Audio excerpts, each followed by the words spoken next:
Maggie, Maggie, attention, attention. Michael n'avait que 7 ans. Il tira sa petite sœur de côté. Pfiou, juste à temps. Une seconde plus tard, et elle aurait été piétinée par le sabot du cheval. Michael était chargé de garder sa petite sœur Maggie, qui n'avait que 5 ans, pendant que le grand frère était à l'école. Sa maman travaillait dans la rue voisine et emportait toujours le petit bébé avec elle. Les Faraday étaient très pauvres, mais ils vivaient heureux dans 2 pièces au-dessus d'une écurie.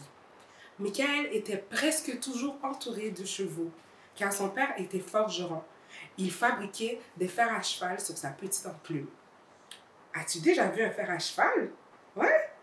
C'est ce qu'on met en dessous des sabots des chevaux. Michael n'allait pas à l'école, car son papa n'avait pas assez d'argent pour l'envoyer. Il arriva même une fois qu'il avait juste une petite miche de pain tout sec à manger pendant toute une semaine et rien d'autre.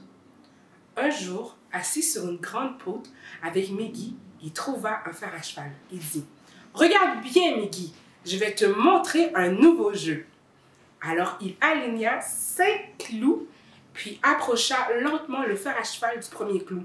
Tout à coup, le clou sauta sur le fer à cheval. Maggie applaudit et cria « Laisse-moi essayer, s'il te plaît, laisse-moi essayer !» Alors elle fit bouger doucement le fer à cheval sur le second clou et il alla se féliciter. Et le 3e et le 4e aussi. Alors elle s'arrêta et dit « Le dernier clou ne sautera peut-être pas sur le fer à cheval. » « Toutes les clous sont en fer, expliqua Michael, et ce fer à cheval est un métal spécial. Tu vas voir, le 5e clou sauta aussi. Et il avait raison, parce que le 5e clou a sauté aussi. Ce métal a un pouvoir spécial, dit Michael. Je ne sais pas lequel, mais je veux arriver à comprendre. Et c'est seul Dieu qui a pu mettre un pouvoir invisible dans le fer. Et papa dit que ce fer à cheval a un pouvoir spécial. Il est aimanté et ça attire le fer. Et Maggie continua l'expérience et elle dit « Ça marche toujours !» Michael prit le fer et le retourna et le regarda fixement et dit « Un jour, je découvrirai d'où vient ce pouvoir, se dit-il. » Quelque temps plus tard, Michael passa les journaux. « Le journal! Qui veut le journal? » cria Michael. Il n'avait que 10 ans à l'époque. « Le journal de ce matin! Louez-le pour une heure! » Michael était livreur de journaux et travaillait pour un monsieur très gentil. Et en ce temps-là, on n'achetait pas les journaux, on les louait, car il fallait très longtemps pour imprimer un petit journal de 2 pages.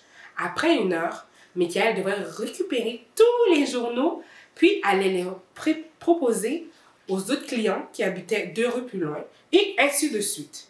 À la fin de la journée, il avait fait le tour de la ville et il était épuisé. Et il avait appris à lire en épelant les mots faciles dans le journal. Son patron, qui connaissait sa soif d'apprendre, était très compréhensif. Il lui laissait du temps pour faire cela. Michael donnait tout son argent qu'il gagnait à sa mère pour aider la famille. Après le repas du soir, la famille s'assoyait près du feu et papa lisait un passage de la Bible, la parole de Dieu. Michael était très fasciné par les détails de la création, surtout par la manière dont Dieu avait créé d'un mot la lumière. Les versets de la Bible parlaient de la puissance invisible de Dieu et comment Dieu avait placé toutes ces choses dans l'univers. Et le pouvoir de certains métaux en faisait partie, se disait Michael. Un jour, peut-être que Dieu m'aidera à le comprendre. Quand il pouvait se le permettre, sa mère allumait une bougie pour que son père puisse mieux voir le texte. Elle savait que Dieu avait envoyé son Fils unique pour mourir pour nos péchés. Et elle désirait que ses enfants arrivent à recevoir Jésus comme leur sauveur personnel. Elle les enseignait en leur montrant des objets afin qu'ils puissent comprendre l'amour de Dieu. Et un soir, elle tenait sur ses genoux un chandelier avec la bougie. Notre Seigneur Jésus-Christ est comme cette lumière, dit-elle. Il brille dans nos cœurs où règne l'obscurité et en chassant le péché et la peur. Mes enfants, n'oubliez jamais qu'il est la lumière du monde. Et sa parole dit que celui qui le suit ne marchera pas dans les ténèbres. et ne continueront pas à faire le mal. Michael, quant à lui, posait beaucoup de questions au sujet de la bougie elle-même. Pourquoi la flamme a-t-elle une forme pointue? Pourquoi y a-t-il du bleu à l'intérieur? Pourquoi un petit souffle d'air ne la fait briller plus fort et qu'un grand courant d'air l'éteint? Je n'en sais rien, répondit sa mère. Tout ce que je sais, Jésus a brillé dans ma vie et m'a délivré de mes péchés et a sauvé mon âme. Maman, tu sais, moi aussi Jésus m'a sauvée. C'est vrai, maman.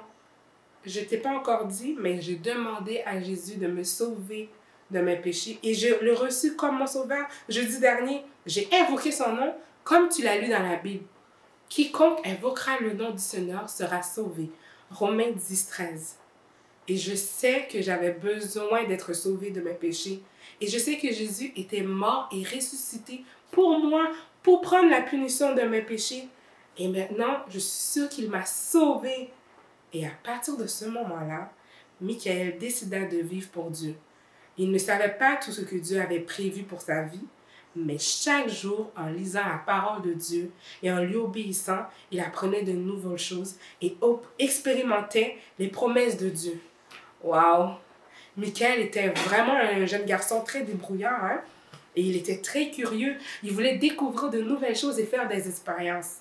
Et si tu veux savoir ce qui va arriver à Michael, reviens-nous demain et tu vas pouvoir savoir la suite. Au revoir, on se voit demain. Bye!